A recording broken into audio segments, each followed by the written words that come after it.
दुनिया को तो छोड़ दो, जब 90% संगत को ही समझ में नहीं आ रही तो सोचो कितनी गहन बातें ये, जिन बातों को आप और हम बड़ी आसानी से समझ पा रहे हैं गुरुदेव के आशीर्वाद से, क्योंकि आप और हमारी बुद्धि गुरुदेव ने ओपन कर रखी है, आप और हमारी दिव्य दृष्टि खोल रखी है उन्होंने, ज्ञान योग खोल रखा है।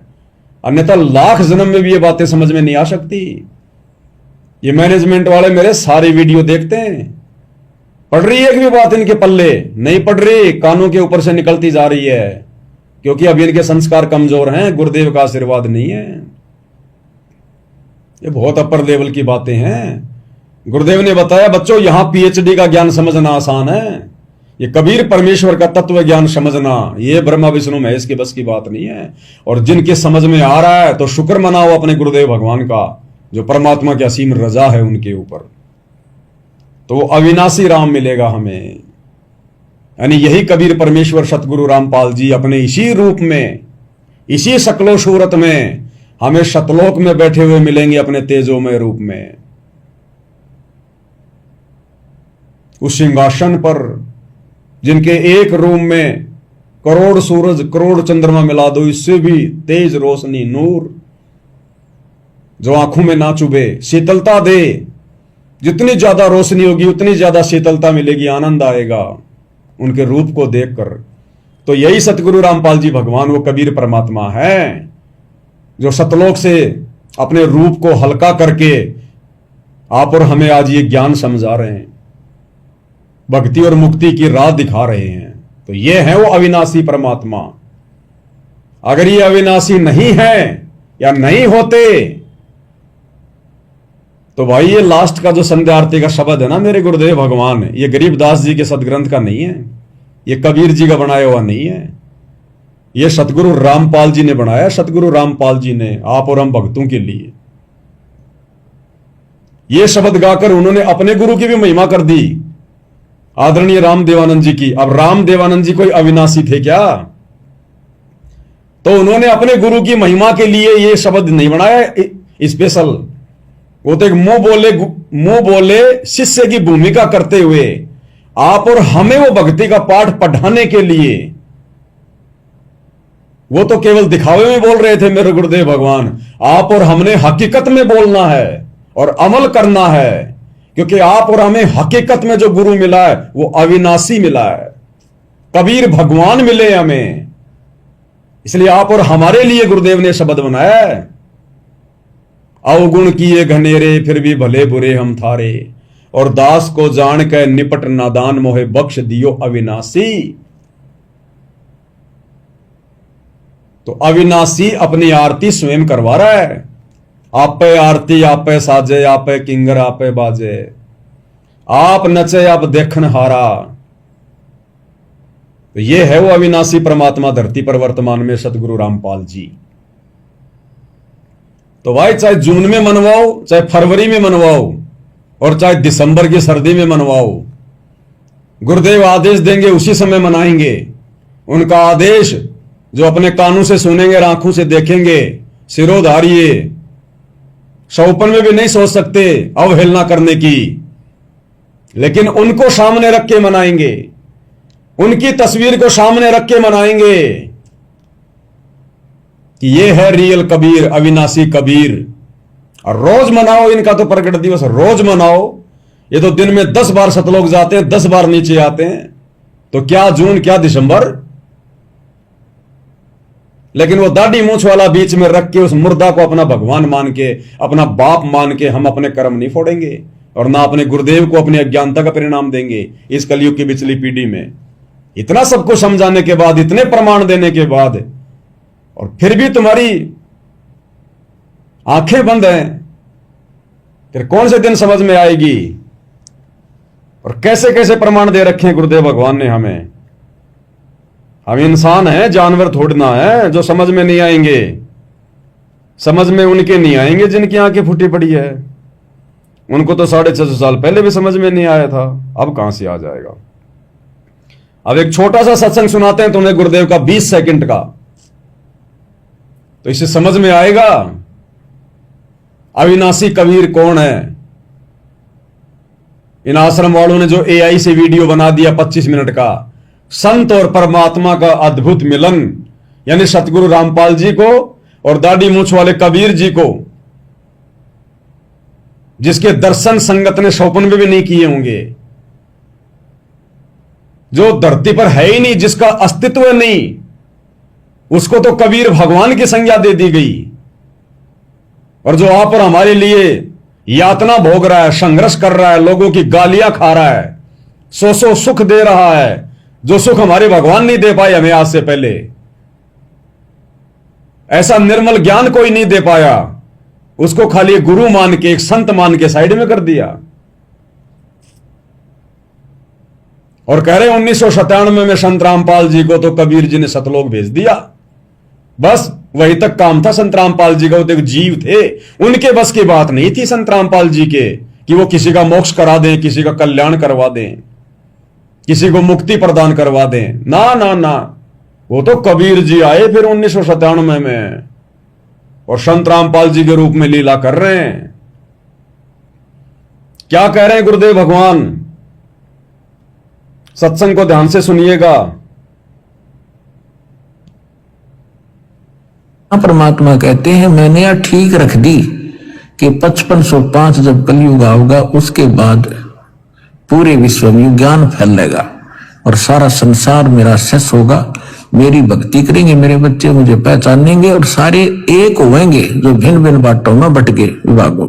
अब क्या बताते हैं, क्या कह रहे हैं यहां परमात्मा क्या कह रहे हैं गुरुदेव भगवान? कबीर सागर में लिखा हुआ दिखा रहे हैं कि क्या कहा था कबीर परमात्मा ने कि जब लग आवे नहीं ठीक को तिथिवार, कि जब तक वो ठीक का समय नहीं आएगा। कौन सा समय? सन 1997 वाला समय, 5505 वाला समय। जब वो ठीक का समय आएगा तो गुरुदेव कह रहे पूरा विश्व मेरा ही शिष्य होगा और ये ज्ञान दिया जाएगा। भाई वो ठीक का समय तो मान लो 1997 में आया, तो 1997 से पहले फिर लोगों को शिष्य कौन बना रहा था? क्योंकि कबीर जी ने तो तुम लोगों के अनुसार 1997 के बाद धरती पर आकर अपना शिष्य बनाना था, लोगों को शिष्य बनाना था और ये ज्ञान देना था। तो 1997 से पहले फिर संत रामपाल जी कौन है जो ज्ञान दे रहे थे, तत्व ज्ञान दे रहे थे, सूक्ष्म वेद को खोल खोल के बता रहे थे और लोगों को अपना शिष्य बना रहे थे। और जो मेन जो ज्ञान था, जो क्रीम थी, वो सन 1994 से 1997 तक के सत्संग हैं। जो भेद उनके अंदर हैं आपको वर्तमान में भी नहीं मिलेंगे। 1997 के बाद तो केवल गुरुदेव ने धर्मशास्त्रों को दिखाया है आप और हमारे विश्वास के लिए, लेकिन जो ओरिजिनल सत्संग है, जो क्रीम है, जो सतग्रंथ साहिब की वाणियों के ऊपर जो सत्संग किए गए हैं, जींद, रोहतक, करोथा, काठमंडी, वो है ओरिजिनल क्रीम। तो वो किसने कर दिए भाई? अरे कबीर जी तो उस समय तक आए नहीं थे आप लोगों के अनुसार। कबीर जी ने तो 1997 में आना था 5505 पूरा होने पर। उसके बाद उन्होंने लोगों को अपना शिष्य बनाना था। तो संत रामपाल जी कहां से आ टपके फिर आप लोगों के अनुसार? ये बीच में कहां से आ गए फिर, जिन्होंने 1994 से लोगों को अपना शिष्य बनाना शुरू कर दिया? तो ये तो गलत हो गया। इसका मतलब 1994 से 1997 तक जो जो लोग संत रामपाल जी के शिष्य बने उनका तो मोक्ष होगा ही नहीं, वो तो पार होंगे नहीं, वो तो कबीर जी के शिष्य है ही नहीं। उनको तो संत रामपाल जी अपना शिष्य बना के चले गए।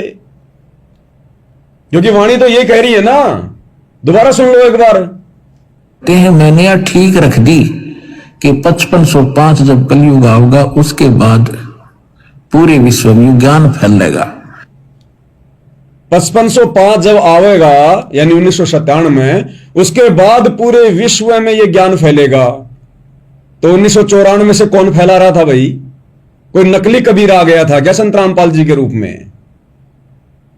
उससे पहले कौन फैला रहा था? यह ज्ञान तो 1997 के बाद में फैलाना था कबीर जी ने आकर। और क्यों नहीं आए भाई कबीर जी? अरे कबीर जी क्यों नहीं आए? अरे कबीर जी का तो दाढ़ी मूंछ वाला रूप है ना, तुम लोगों ने जो साबित कर दिया उसमें वीडियो में 25 मिनट वाले में कि बेटा रामपाल ये मेरा ओरिजिनल रूप है, ओरिजिनल रूप। तुम लोगों ने बनाया ना वो वीडियो 3D 25 मिनट वाला कि ये मेरा ओरिजिनल रूप है।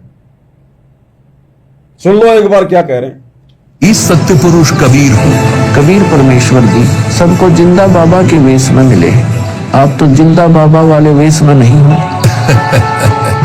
जिंदा महात्मा तो मुसलमान साधु होते हैं। मुसलमान धर्म तो अभी 1500 साल पहले ही बना है। मेरा असली वेश तो यही है जिस रूप में मैं तुम्हारे सामने खड़ा हूँ। बताओ, कह रहे मेरा असली रूप तो यही है जिस रूप में मैं तुम्हारे सामने खड़ा हूं। ये वाला, ये दाढ़ी मूंछ वाला, ये देखो, ये वाला, ये है असली रूप। तुम लोगों ने साबित कर दिया, ये प्रमाण बन गए। तुम लोग बिल्कुल फेल हो चुके हो भक्ति मार्ग पर, क्योंकि तुमने संत रामपाल जी को रिजेक्ट मार दिया कि ओरिजिनल रूप तो ये है कबीर का, संत रामपाल जी वाला ओरिजिनल रूप नहीं है। तुम तो फेल हो गए ये फिल्म बना के, ये प्रमाण बन गए, प्रमाण। अब आगे यदि तुम मानोगे संत रामपाल जी को कबीर, वो केवल देखा देखी समझी जाएगी, क्योंकि तुम लोगों ने, आश्रम वालों ने साबित कर दिया ये कहकर, एआई से मनमुखी आवाज बनाकर कि मेरा ओरिजिनल रूप तो यही है, ये दाढ़ी मूंछ वाला। तो भाई फिर तुम्हारे कबीर को क्यों डर लग रहा है धरती पर आते समय अपने ओरिजिनल रूप में? कबीर को डर किस बात का? अगर यही कबीर का ओरिजिनल रूप है तो अपने ओरिजिनल रूप में अपने बच्चों के सामने आने में कबीर को डर किस बात का? और एक सत्संग में गुरुदेव भगवान ने बताया कि ये जो काल है ना, काल, ये जो काल है ये अपने ओरिजिनल रूप में नहीं आता, ओरिजिनल रूप में नहीं आता ये काल। क्यों नहीं आता? क्योंकि उसको श्राप लगा हुआ है, उसने गलत कार्य किया हुआ है, जिस कारण से उसको शर्म आती है आप और हमारे सामने आने में। उस काल को शर्म लगती है क्योंकि उसने गलत काम किया हुआ है, इसलिए वो सामने नहीं आता।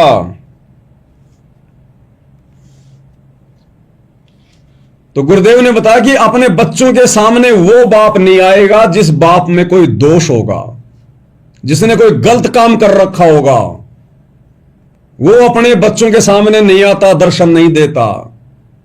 तो काल का तो समझ में आता है उसमें दोष है, उसने गलती कर रखी है। अरे कबीर जी ने कौन सी गलती कर रखी है? क्या कबीर को भी किसी का श्राप लगा हुआ है? क्या कबीर ने भी कोई कुकर्म कर रखा है जो अपने बच्चों के सामने अपने ओरिजिनल रूप में नहीं आ रहा? आना चाहिए ना, क्यों नहीं आ रहा? तुम शतलोक आश्रम वालों के अनुसार यदि दाढ़ी मूंछ वाला ही कबीर है तो वो कबीर आप और हमारे सामने क्यों नहीं आ रहा? क्यों डर रहा है? किस बात का डर है उसको? अगर वो दाढ़ी मूंछ वाला ही कबीर है तो क्या कुकर्म कर रखा उस कबीर ने? क्यों डर रहा है अपने बच्चों के सामने आने से, अपने संतान के सामने आने से? तो तुम्हारा वाला कबीर नहीं आएगा, जिंदगी में नहीं आएगा, इस कलयुग की पिछली पीढ़ी में तो बिल्कुल नहीं आएगा। लेकिन हमारा कबीर, हमारा बाप, हमारा पिता, ओरिजिनल कबीर सतगुरु रामपाल जी, ये काल की तरह छुपता नहीं है, इसको किसी का डर नहीं है। कुकर्म, अपराध, पाप इनके आसपास भी नहीं है। और ये ओरिजिनल कबीर अपने वचन अनुसार कि 12वें पंथ हम ही चलावें, सब पंथों को मिटाकर एक पंथ चलावें। तो 17 फरवरी 1988 को गरीबदास जी के 12वें पंथ में सतगुरु रामपाल जी ने, ओरिजिनल कबीर जी ने आदरणीय राम देवानंद जी को 650 साल पहले की तरह अपना मुंह बोला गुरु धारण करते हुए और सब पंथों को मिटाकर एक पंथ चलावें। सन 1994 में अपने यथार्थ 13वें कबीर पंथ का झंडा गाड़ दिया और पूरे विश्व को ज्ञान दे रहे हैं। पूरे विश्व को पांचवा वेद सूक्ष्म वेद पढ़ा रहे हैं। गरीबदास जी का ग्रंथ ये सूक्ष्म वेद है, पांचवा वेद है। खोल सकता है कोई उस कबीर के अलावा? इसको खोला किसी ने आज तक? तो ये है ओरिजिनल कबीर सतगुरु रामपाल जी, जो सबके सामने है। इसलिए कहते हैं सकल पदार्थ है जग माही और कर्महीन नर पावत नाही। जो कर्महीन संगत होगी वो अपने बाप को नहीं पहचान पाएगी, और जो उसके हंस होंगे वो पहचान लेंगे। पहचान लिया और आज उसकी महिमा कर रहे हैं। फाड़ दिया उस दाढ़ी मूंछ वाले नकली कबीर को कि ये नकली फेक मुर्दा ओरिजिनल कबीर सतगुरु रामपाल जी। और घर घर में झंडे गड़वा दिए परमात्मा ने, घर घर में, क्योंकि वो ठीक का समय आ गया। और मान रहे अपनी आत्मा से, अपने हृदय से मान लिया अपने गुरु को अपना कबीर, अपना भगवान, क्योंकि है ओरिजिनल कबीर। तो सत्संग में क्या कहा जा रहा है और कार्य सारे उसके विपरीत हो रहे हैं। तो कौन कर सकता है? कौन कर रहा है? कबीर कर रहा है। सत्संग में तो कहा जा रहा है कि जब लगावे नहीं ठीके को तिथि बार, ये जब तक वो ठीक का समय नहीं आएगा 1997 का 5505 वाला, उसके बाद पूरे विश्व को ज्ञान दिया जाएगा। तो पूरे विश्व को तो 1994 से ज्ञान दिया जा रहा है। वो किसने दे दिया? फिर उस कबीर से पहले दूसरा कौन आ गया ये ज्ञान देने वाला, ग्रंथ साहिब को खोलने वाला? है किसी की औकात? तो ये परमात्मा ने कुछ संकेत छोड़ दिए, नहीं तो ये काल इन आश्रम वालों को निमित्त बनाकर ये 3D फिल्में बनवाकर सतगुरु रामपाल जी को जिंदगी में किसी भगत से परमात्मा नहीं मनवाता, उल्टा कर देता सारा सब कुछ। लेकिन ये परमात्मा ने जानबूझ के ऐसे सबूत छोड़ दिए समय से पहले आकर। अगर दाढ़ी मूंछ वाले कबीर ने, जिसका ओरिजिनल रूप बता रहे हो तुम दाढ़ी मूंछ वाला, अगर उसी ने आकर 1997 में ये ज्ञान देना था तो अपने ओरिजिनल रूप में ज्ञान देना, छुपता क्यों फिर रहा है? अरे संत रामपाल जी की आड़ क्यों ले रहा है? उनके चेहरे की ओट क्यों ले रहा है? अगर इतना बड़ा सक्षम है तो फिर तो काल भी ब्रह्मा विष्णु महेश की आड़ ले रहा है। काल भी ब्रह्मा विष्णु महेश में प्रेरणा करके उनका रूप बना के अपना काम कर जाता है। फिर काल में और कबीर में क्या अंतर हो गया भाई? वो भी छुप छुप के कर रहा है और तुम्हारा कबीर भी छुप छुप के कर रहा है। वो काल ब्रह्मा विष्णु महेश का शरीर की ओर लेता है, कभी श्री कृष्ण में प्रवेश कर जाता है, और तुम्हारे वाला कबीर संत रामपाल जी के शरीर में घुस गया। हमें क्या पता? तुमने देखा था क्या संत रामपाल जी को बादलों में उड़ाते हुए? वो तो तुमने बना दिया। देखा किसने था? भेजा या नहीं भेजा? या काल की तरह संत रामपाल जी के अंदर प्रवेश कर गया? किसने देखा था? AI से चाहे कुछ भी बना दो, चाहे भैंस को उड़ा दो, तुम्हारी मर्जी, तुम्हारे हाथ में है। तो ये परमात्मा किसी की आड़ नहीं लेता, ये काल वाले काम नहीं करता, ये काम तो काल के हैं।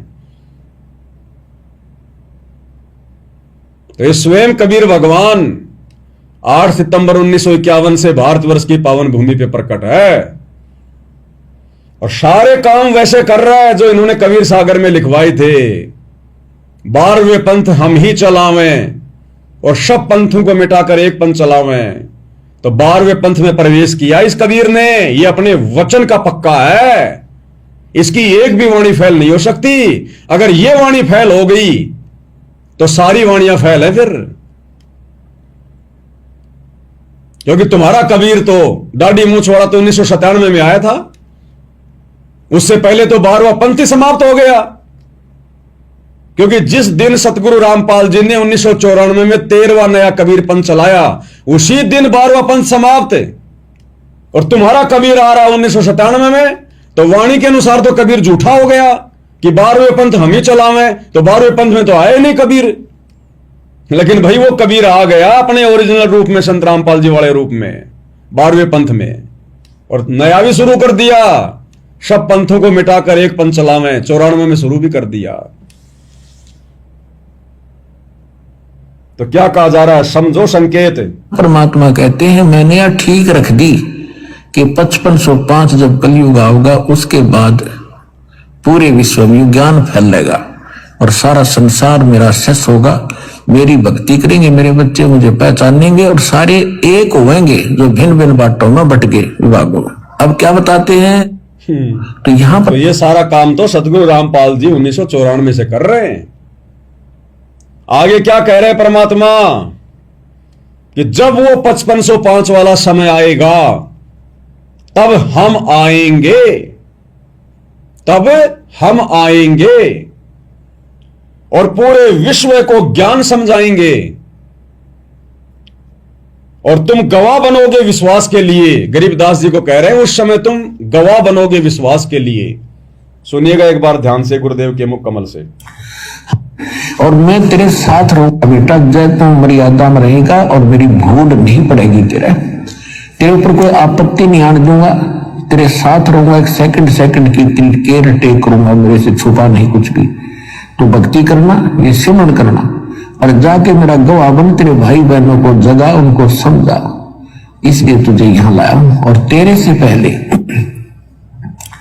हमने सुल्तान इब्राहिम सुल्तान को और दादू जी को और नानक जी को हम यहां लाए थे, उनको ये स्थान दिखाया था और फिर उनको छोड़ा था, उन्होंने भक्ति की बेटा और वो फिर यहां आए। तो ऐसे ही आप जाओ। और मैं और बताता हूं तेरे को, 120 वर्ष में काशी में धारक एक दुल्हाई की भूमिका किया करता था और उस समय भी मैंने ज्ञान प्रचार किया था। लेकिन इस काल में अहमद धर्मदास जी को भी यहां लाया था, मुल्कदास को लाया था, और भी बहुत से लिख बताए उन्होंने। लेकिन धर्मदास जी ने जो मेरा ज्ञान लिखा था, जो 120 वर्ष तक मैंने रहकर बोला था, काल के भेजे हुए इन 12 पंथों में इन्होंने उसमें काफी परिवर्तन कर दिया। अब मैं तुझे वो ज्ञान पुनः दूंगा, तेरे अंतःकरण में फीड कर दूंगा और तू वहां जाकर बेटा इसमें सुनाना और लिखवाना। आने वाले जो 5500 वर्ष कलयुग बीतेगा उस समय पूरा तहलका मचाएंगे, पूरे विश्व के प्राणियों को हम शिक्षा ग्रहण करवाएंगे, ये शिक्षित होंगे, सदग्रंथों से को पहचानेंगे।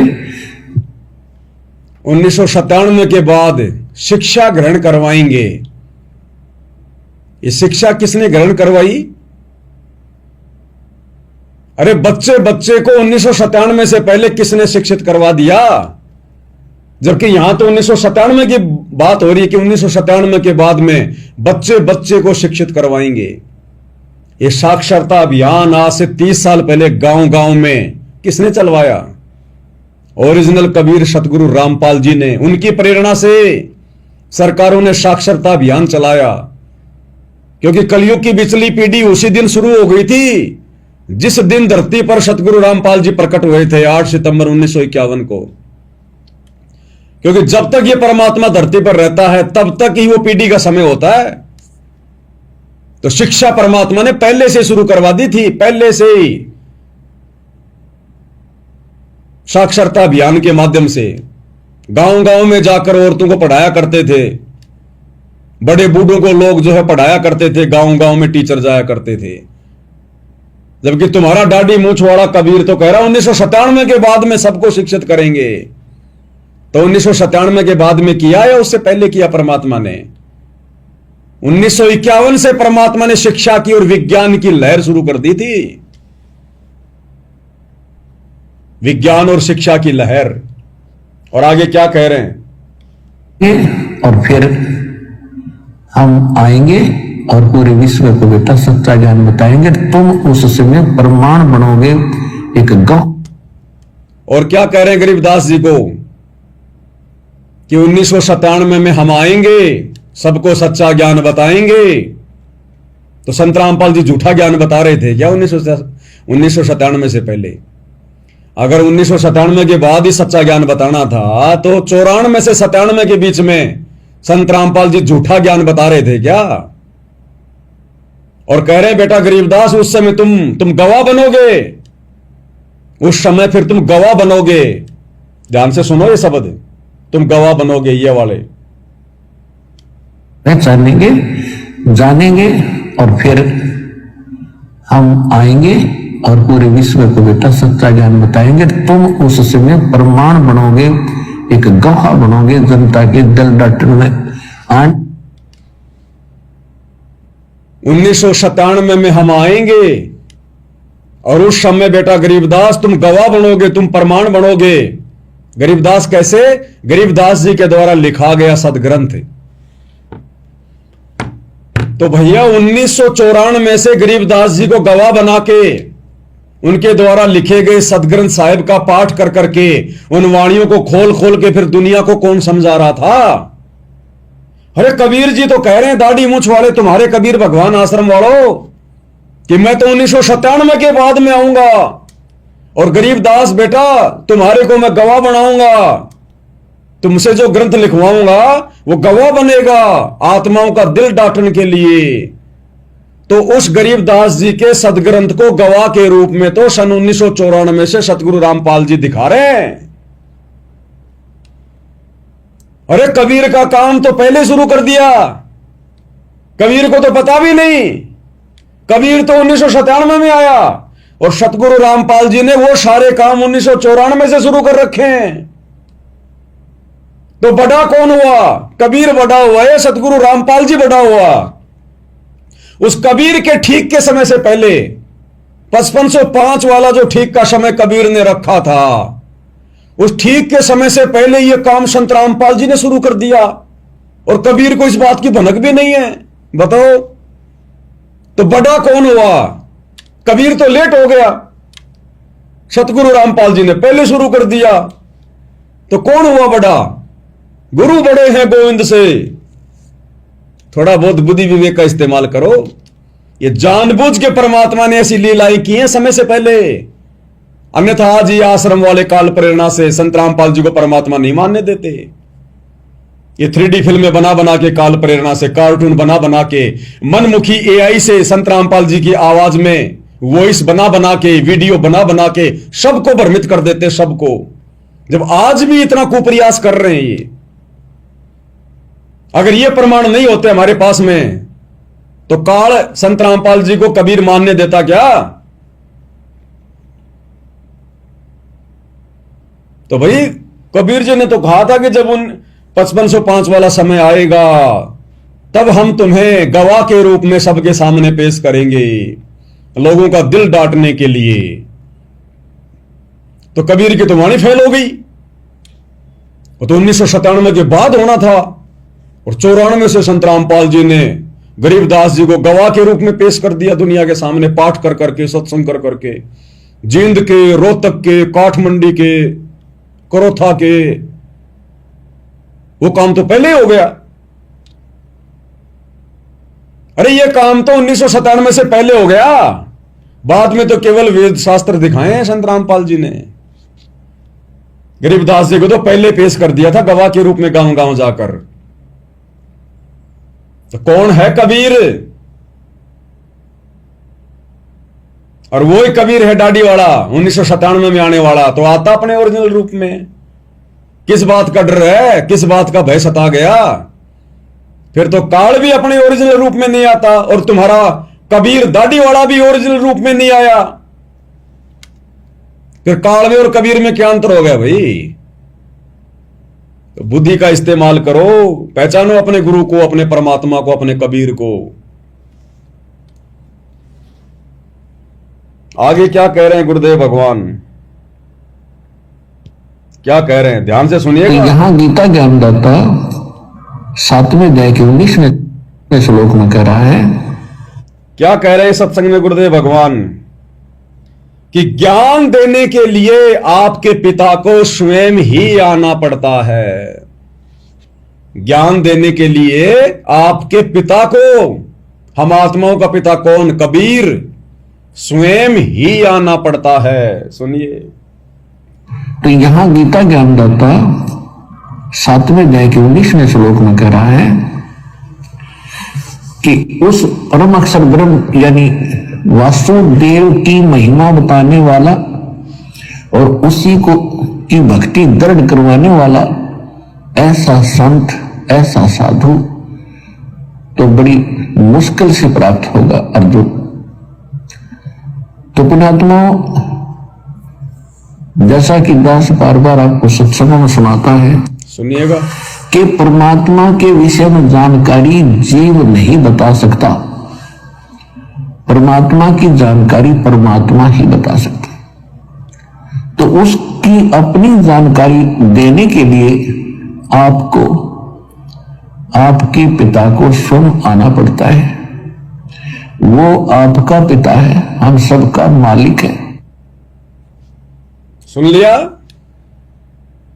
कि परमात्मा के विषय में यहां जानकारी, गीता ज्ञानदाता 7वें अध्याय के 19वें श्लोक, परमात्मा के विषय में जानकारी जीव नहीं दे सकता।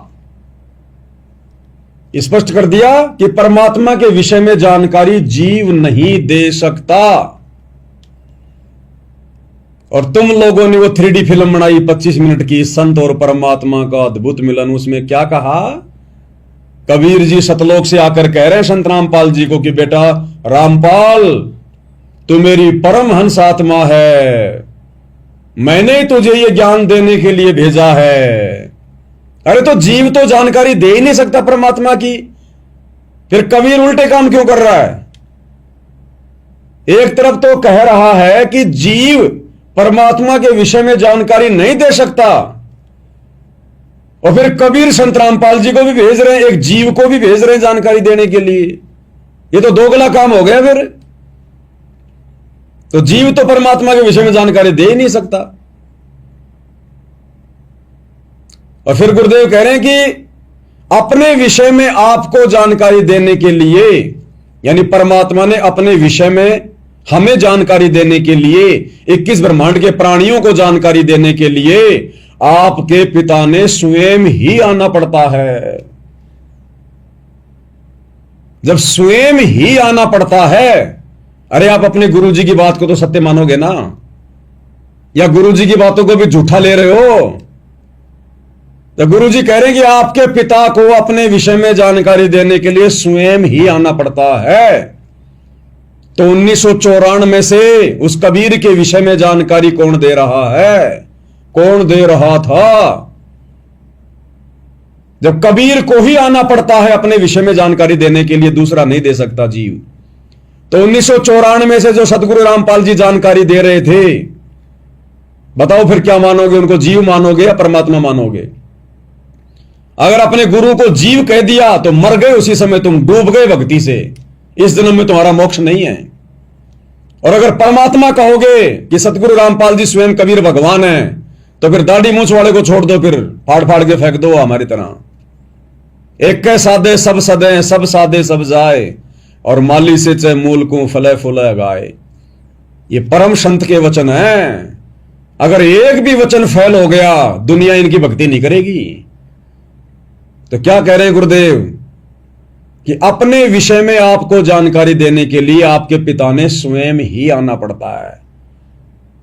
तो संत रामपाल जी 1993 से 1994 से आसाराम के बारे में जानकारी दे रहे थे या कबीर जी के बारे में? तो अपनी जानकारी कबीर स्वयं आके देता है, कोई जीव नहीं बता सकता। बेटा रामपाल, तू मेरी परमहंस आत्मा है, जो मर्जी बना दो यही से तुम लोग, जो मर्जी बना दो, अपना बेटा बना दो, चाहे कबीर जी का बेटा बना दो संत रामपाल जी को, तुम्हें कौन रोक रहा है? लेकिन ये कर्म भोगने पड़ेंगे। अपने पैरों पर तुम कुल्हाड़ी मार रहे हो, अपने गुरु को मानुष साबित करके। उस भोली भाली संगत को आश्रमों में बैठा कर ये वीडियो दिखाकर तुम कितने पाप के भागी बन रहे हो। वही गलती करवा रहे हो जो 650 साल पहले हुई थी, गुरु को मानुष मनवाने वाली गलती। घोर अपराध कर रहे हो तुम्हें पता भी नहीं है काल तुम्हें किस प्रकार से पाप का भागी बना रहा है। इस पिछली पीढ़ी का परमात्मा ने 4 युगों से इंतजार किया, 4 युगों से, और शिक्षा इसीलिए दी है, शास्त्र इसीलिए दिखाएं, इतना ठोक ठोक के ज्ञान समाज से पंगा लेके इसीलिए सुनाया कि हम गुरु को परमात्मा के रूप में स्वीकार कर ले, अब धोखा ना खाएं। और सब कुछ होने के बाद तुम जानबूझ के परमात्मा की आत्माओं को काल के जाल में बैठा रहे हो, गुरु को मानुष मनवा रहे हो तुम जानबूझ के। तुमसे बड़ा अपराधी कौन होगा परमात्मा का? तो क्या कह रहे हैं, उस परमेश्वर को अपनी जानकारी देने के लिए स्वयं आना पड़ता है। तो 1994 से कौन दे रहा है जानकारी? कौन है फिर? सतगुरु रामपाल जी, स्वयं कबीर परमात्मा। और जीव परमात्मा के विषय में नहीं बता सकता, तो संत रामपाल जी फिर कैसे बता रहे थे 1994 से? अगर जीव थे तो कहीं तो टिक जाओ आश्रम वालों, कहीं तो ज्ञान को आधार बना लो।